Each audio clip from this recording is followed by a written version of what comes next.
Hey, what's up, guys? This is Vivek back again with another video and you're watching Hello Educated. I mean Hello Educated. So last video हमने देखा था कि कैसे XAMPP install करते हैं अपने Windows platform पे और कैसे PHP को रन करते हैं।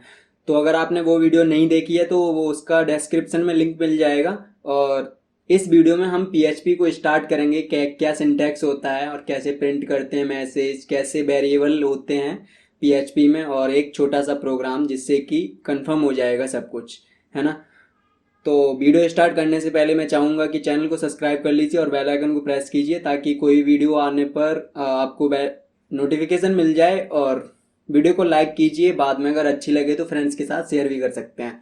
तो चलिए स्टार्ट कर लेते हैं हम। तो सबसे पहले हम यूज कर रहे हैं, आपके सामने जो स्क्रीन पे दिख रहा है उसको कहते हैं सबलाइम टेक्स्ट एडिटर। आप चाहें तो नोटपैड में ना, मतलब नोटपैड में भी ये सारे काम कर सकते हैं, लेकिन यहाँ पे मैं ये यूज कर रहा हूँ और मैंने पहले बताया भी है कि कैसे इसको इंस्टॉल करते हैं। सो जस्ट कंट्रोल एन कीजिए फॉर द नेक्स्ट टैब और control S for the save. So save हम क्या कहाँ करेंगे, इसको सी में जाके, और जैम्प में एक फोल्डर मिलेगा htdocs। यहाँ पे हम इसको सेव करेंगे, नहीं तो एक यहाँ पे फोल्डर बना लेते हैं PHP का, जहाँ पे अपन लोग सारे ही फाइल इसी फोल्डर के अंदर डाल देंगे। तो यहाँ पे सबसे पहले एक मैं फोल्डर बना लेता हूँ फर्स्ट डॉट, ये फाइल बना लेता हूँ फर्स्ट डॉट PHP। तो PHP is the extension of PHP file, और फर्स्ट की जगह पे आप कोई भी नेम दे सकते हैं। तो चलिए ये हो गया सेव। ये हाँ हो गया सेव। अब हम सबसे पहले देख लेते हैं syntax of the PHP। So PHP हम सभी जानते हैं कि PHP is the server side scripting language, मतलब इसके लिए एक सर्वर चाहिए। और स्क्रिप्टिंग लैंग्वेज का मतलब ये किसी न किसी दूसरी लैंग्वेज पे डिपेंड है, जैसे कि HTML हो गई, जावा स्क्रिप्ट हो गई, वगैरह वगैरह, है ना। तो यहाँ पे ये जो मैंने लिखा है, कुछ देख रहे हैं ना, एक एंगल ब्रैकेट है, उसके बाद में क्वेश्चन मार्क है, PHP है। इसको हम क्या बोलते हैं, इसको हम बोलते हैं स्टार्टिंग स्क्रिप्ट, है ना। और इसके बाद में जो हमने लास्ट में लिखा है इसको हम बोलते हैं एंडिंग स्क्रिप्ट। अब इसके बाद में जो भी कोड हम लिखेंगे इसके अंदर लिख सकते हैं, है ना, इसके अंदर ही जो भी कोड है वो लिख सकते हैं। तो इसको अभी हम हटा देते हैं क्योंकि ये रन में थोड़ा दिक्कत करेगा, है ना। अब इसके अंदर हम देख लेते हैं क्या कुछ लिख सकते हैं। तो कुछ भी, अगर जैसे एक मैसेज हमें प्रिंट कराना है तो इको एक फंक्शन होता है इसमें, उसके थ्रू हम एक मैसेज प्रिंट करा सकते हैं। तो इको लगा के हमने कुछ भी यहाँ पे दे दिया, दिस इज द मैसेज। सो ये मैसेज एक हमारा हो गया। सेमी कॉलन से हम कोई भी लाइन को टर्मिनेट करेंगे। Semi colon is the terminator मतलब इसको पता चल रहा है, सेमी कॉलन जैसे ही आपने लगा दिया इसको पता चल गया ये लाइन यहाँ पे एंड हो गई, अब आप जो भी लिखोगे नेक्स्ट लाइन में लिखोगे। ओके, सो इसको जस्ट कंट्रोल एस करते हैं। और रन करने के लिए हम क्या करेंगे, विंडो बटन आप प्रेस कीजिए और यहाँ पे लिखिए जैम्प जैसे ही लिखेंगे तो आपको मिल जाएगा एक जैम्प कंट्रोल पैनल, उसको ओपन करेंगे। ओपन करने के बाद यहाँ पे स्टार्ट करेंगे अपाचे सर्वर, ठीक है, अपाचे, इसको स्टार्ट कर हो जाएगा ये। इसका पोर्ट आप देख सकते हैं 80 और 443। और इसके बाद में हम क्रोम ओपन करेंगे, क्रोम या फिर कोई भी ब्राउज़र आप जो भी यूज करते हैं, वहाँ पे लिखेंगे हम लोकल होस्ट और रन करेंगे तो आपको PHP फोल्डर वो मिल जाएगा। और यहाँ पे फर्स्ट डॉट PHP जो हमारी फाइल थी वो भी मिल गई। अब यहाँ पे देख सकते हैं आप, दिस इज द मैसेज हो गया। और ये एक चीज़ और मैं बता देता हूँ आपको, यहाँ पे जैसे आपने लिखा लोकल होस्ट, अब यहाँ पे ये गूगल सजेशंस देता है ना कि लोकल होस्ट, अगर आप इसको करेंगे तो ये आपका पेज नहीं खुलेगा, ये गूगल अपने सर्चेस दे देगा यहाँ पे, है ना। तो इसको आप हटा दीजिए और इसको आप देखिए। So local host php/first. ये आ गया। तो अभी आप टाइटल में देखेंगे तो लोकल होस्ट /php/first.php आ रहा है, लेकिन हमें यहाँ पे चाहिए था टाइटल। तो टाइटल के लिए हमें सेम जो HTML में करते हैं ना वही करना पड़ेगा। तो यहाँ पे हमें HTML स्टार्ट करनी पड़ेगी और टाइटल में जो हम देंगे फिर वो आ जाएगा PHP पेज। तो अभी आप रिफ्रेश करेंगे तो देखेंगे PHP पेज हमारा आ गया लिखा। लेकिन और ये जो स्क्रिप्ट है हमारी, इसको हम कहीं भी डाल सकते हैं, बॉडी के अंदर डाल सकते हैं, कंट्रोल V तब भी ये मतलब कि काम वैसे ही करेगा। इसको हम बाहर भी डाल सकते हैं, तब भी ये सेम वैसे ही काम करेगा। लेकिन अभी हम सीख रहे हैं PHP और टाइटल पे ज़्यादा ध्यान न देते हुए, इसलिए इसको मैं हटा देता हूँ क्योंकि आप ज़्यादा कंफ्यूज ना हो। ठीक है, तो आपको पता चला PHP का किस तरीके से PHP में सिंटैक्स काम करता है। इसके बाद में हम देख लेते हैं सिंटैक्स, उसके बाद में प्रिंट और इको से पहले मैं कमेंट देख लेता हूँ कमेंट क्या है। तो कमेंट क्या होती हैं? एक्चुअली कमेंट इसलिए करते हैं ताकि कोई भी चीज़ को डिफाइन किया जा सके विदाउट रन किए उस लाइन को। जैसे कि मैंने यहाँ पे इको किया है, इको मैं जो इको फंक्शन है इसको अगर मुझे समझाना है तो यहाँ पे मैं कमेंट करके डबल फॉरवर्ड स्लैश यूँ लगाएंगे और बताएंगे कि echo is the function that is used for the output और print a message, कुछ इस तरीके से।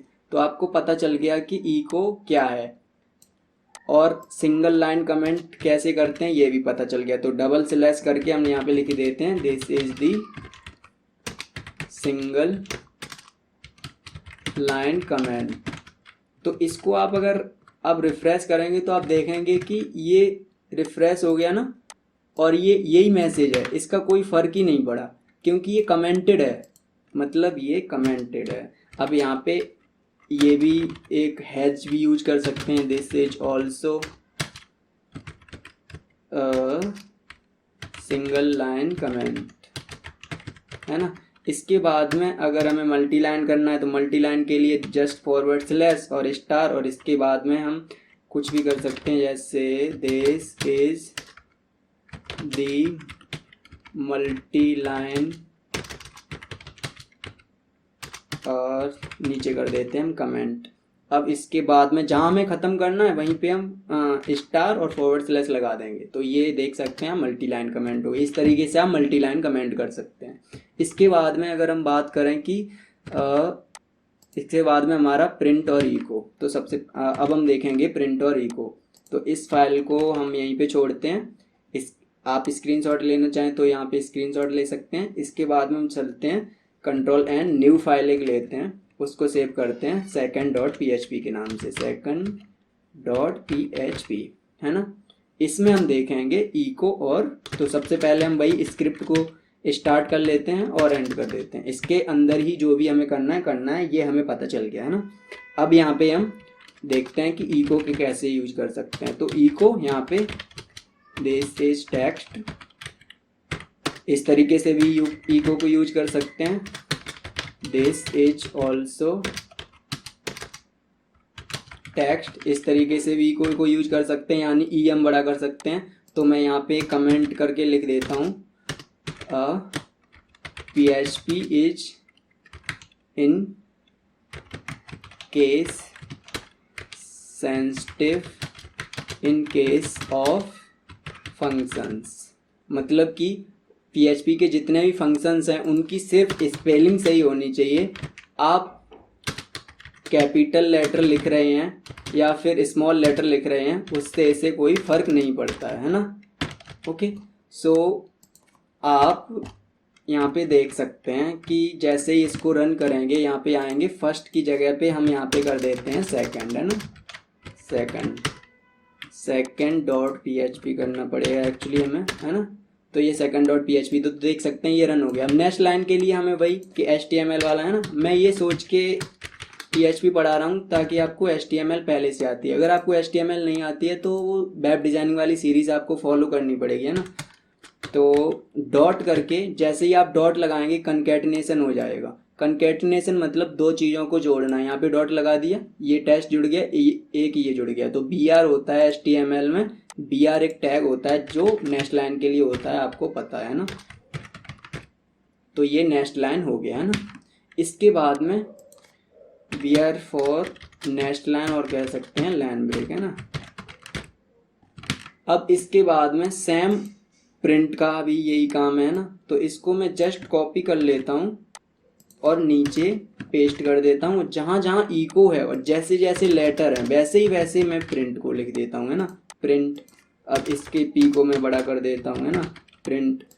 तो प्रिंट भी तो एक फंक्शन है, इसलिए प्रिंट भी फंक्शन है, इसीलिए ये भी सेम ही काम करता है। मतलब कि इसकी स्पेलिंग सही होनी चाहिए, कोई ज़रूरी नहीं है कि आप कैपिटल लिख रहे हैं या फिर स्मॉल लिख रहे हैं। तो आप देख सकते हैं ये भी सेम आ गया, है ना, ये प्रिंट का है और ये इको का था।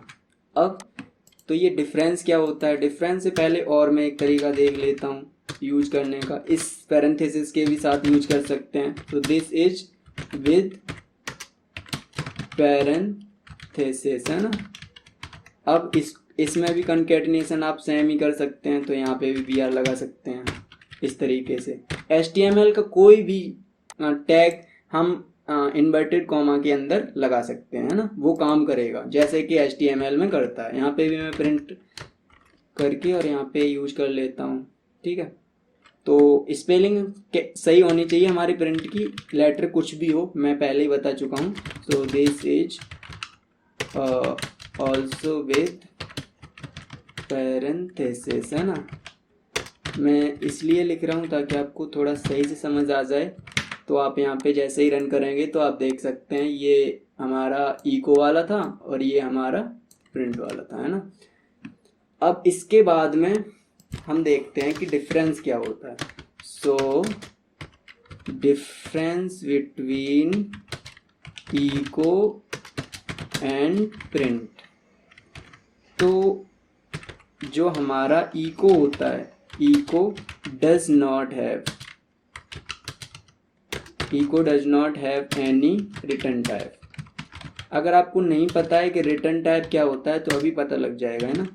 और बट जो हमारा प्रिंट होता है, तो print have a return type that is int, है ना। तो जो प्रिंट है ना वो इंटीजर रिटर्न करता है। क्या रिटर्न करता है? हमेशा 1, है ना, इंटीजर टाइप रिटर्न करता है। अब इसको चेक करने के लिए हमें सबसे पहले वेरिएबल देखना पड़ेगा, क्योंकि हम वेरिएबल में ही स्टोर करेंगे वैल्यू को, जो प्रिंट हमारे प्रिंट रिटर्न करेगा जो 1, है ना। तो हमने ई को देख लिया, क्या कहते हैं, कमेंट देख लिया। इको और प्रिंट में डिफरेंस अभी देख रहे हैं, तो उससे पहले हम वेरिएबल, है ना, तो वेरिएबल यहाँ पे आएंगे। अब क्या है कि मैं यहाँ पे लिख देता हूँ जो PHP है ना, 1 minute, PHP is the dynamic type language, dynamic type language. अब डायनेमिक टाइप लिख सकते हैं या टाइप्ड लैंग्वेज, जो भी आप लिखना चाहें। बस मैं मतलब बता देता हूँ, जो डायनेमिक टाइप लैंग्वेज वो लैंग्वेज होती हैं जिन्हें ये बताने की ज़रूरत नहीं होती है कि हमारा जैसे a = 10 है, तो हम अगर लिख रहे हैं int a = 10, जैसे आपने C अगर पढ़ी हो, है ना, तो उसमें लिखा था कि int a = 10, तो इसको बताना पड़ रहा है कि हाँ ये इंटीजर टाइप का डेटा है। लेकिन जो डायनेमिक टाइप लैंग्वेज होती है उन्हें बताना नहीं पड़ता है। जैसे कि पाइथन में डायरेक्ट हम लिखते हैं a = 10, अगर नहीं लिखते हैं, अगर आपको नहीं पता है तो मैं बता देता हूँ। यहाँ पे जस्ट डॉलर लगाइए आप, इसमें PHP में ये अपने आप पता कर लेगा कि a जो वेरिएबल है ना वो डायनेमिक टाइप है ना। तो a और b = 20, ठीक है। तो इस तरीके से अगर आप इसको प्रिंट कराना चाहें तो यहाँ पे प्रिंट करा सकते हैं कि $a.$b, है ना, डॉट लगा देंगे, हम कंकैटिनेशन कर देंगे, तो ये एक हमारा स्पेस हो गया है, और $a.b। अब इसके बाद में इसको सेमीकोलन लगा दीजिए, इसको सेव कीजिए और यहाँ पे इसको रन कीजिए, तो a और b की वैल्यू हमारी आ जाएंगी 10 और 20, है ना, कुछ इस तरीके से आ गई। ऐसा करता हूँ मैं, एक न्यू फाइल ले लेता हूँ, न्यू फाइल नहीं, क्योंकि यहाँ पे इस पर डिफरेंस ही बताना है ना। तो इस तरीके से हमारे वेरिएबल काम करते हैं। तो अब हम इसको हटा देते हैं, नहीं तो नहीं हटाते हैं, सबसे पहले यहीं पे आ जाते हैं, देख लेते हैं।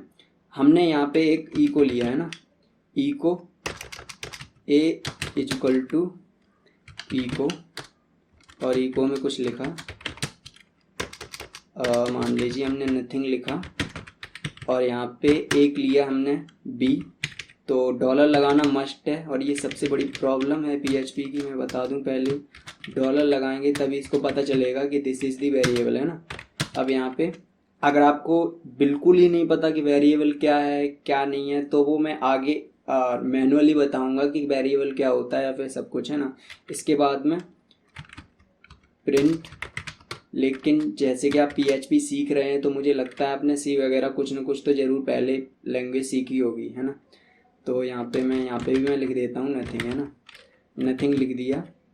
अब कंट्रोल एस किया और यहाँ पे रिफ्रेश किया, ठीक है। तो आप देख सकते हैं लाइन नंबर 20 में ये दे रहा है कि अनएक्सपेक्टेड इको, क्योंकि इको रिटर्न ही नहीं करता है, कुछ नल रिटर्न करता है, तो आप उसको स्टोर क्यों करा रहे हो, है ना। तो इसको हमें हटाना पड़ेगा। लेकिन इस वाले में ये एरर नहीं दिखा रहा है क्योंकि बी में बन जा रहा होगा। अब बन जा रहा होगा वो शो करने के लिए हम क्या करेंगे, प्रिंट डॉलर बी, है ना।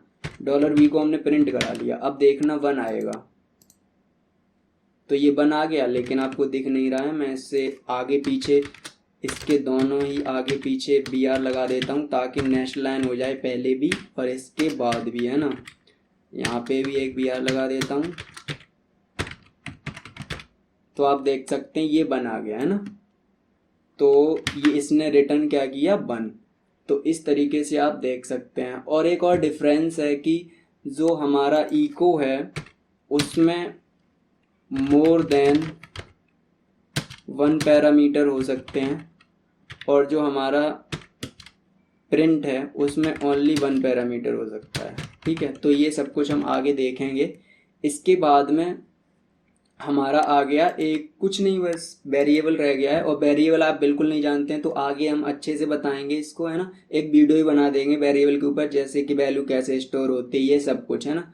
डेटा टाइप से पहले इसके ऊपर एक वीडियो बना दूंगा। अब इसके बाद में एक हेलो वर्ल्ड का प्रोग्राम देख लेते हैं। तो एक ये फॉर्मेलिटी सी है जो मैं पूरी कर देता हूँ। फॉर्मेलिटी सी क्या, आपने देख तो लिया ही है कि कैसे मैसेज प्रिंट कराते हैं। तो प्रिंट हेलो वर्ल्ड का प्रोग्राम बनाने के लिए आप कुछ नहीं करेंगे, बस इको लिखेंगे और यहाँ पे हेलो वर्ल्ड लिख देंगे, हेलो, क्योंकि ये प्रोग्राम बनाना बहुत ज़रूरी होता है ना हेलो वर्ल्ड। तो इसको जस्ट कंट्रोल एस करेंगे तो हेलो डॉट पीएचपी से इसको सेव कर देते हैं हम लोग, और कंट्रोल एस, और यहाँ पे जाके हम लिखेंगे लोकल होस्ट। लोकल होस्ट लिखने के बाद वहीं पीएचपी में आके हमें हेलो की फाइल मिल जाएगी। तो ये आ गया हेलो वर्ल्ड। अगर आपको नहीं दिखाई दे रहा थोड़ा मैं बड़ा कर देता हूँ, है ना। तो ये हेलो वर्ल्ड आ गया है। इस तरीके से पीएचपी में आप काम कर सकते हैं। तो आज हमने देखा सिंटैक्स क्या है, उसके बाद में प्रिंट और इको क्या है, कमेंट कैसे करते हैं, हेलो वर्ल्ड का प्रोग्राम बनाया हमने, वेरिएबल देखे कैसे डिफाइन करते हैं ना। तो डायनेमिक टाइप लैंग्वेज है, कोई भी वेरिएबल आपको क्या करना है, जस्ट उसके आगे डॉलर लगा देना है और कुछ नहीं करना है ना। इसके बाद हम देखेंगे कैसे इनपुट लेते हैं और क्या डेटा टाइप है, नहीं तो उससे पहले एक मैं वेरिएबल की वीडियो बना दूंगा, ठीक है। तो उम्मीद है आपको समझ आया होगा। तो भाई वीडियो को शेयर करने का टाइम आ गया है, और अभी तक लाइक नहीं किया है तो लाइक कर दीजिए और चैनल को जरूर सब्सक्राइब कर दीजिए और बेल आइकन को प्रेस कीजिए। आपको बार बार बताना पड़ता है ना, क्योंकि भूल जाते हैं ना आप। तो चलिए मिलते हैं अगली वीडियो में, तब तक के लिए हैव अ गुड टाइम।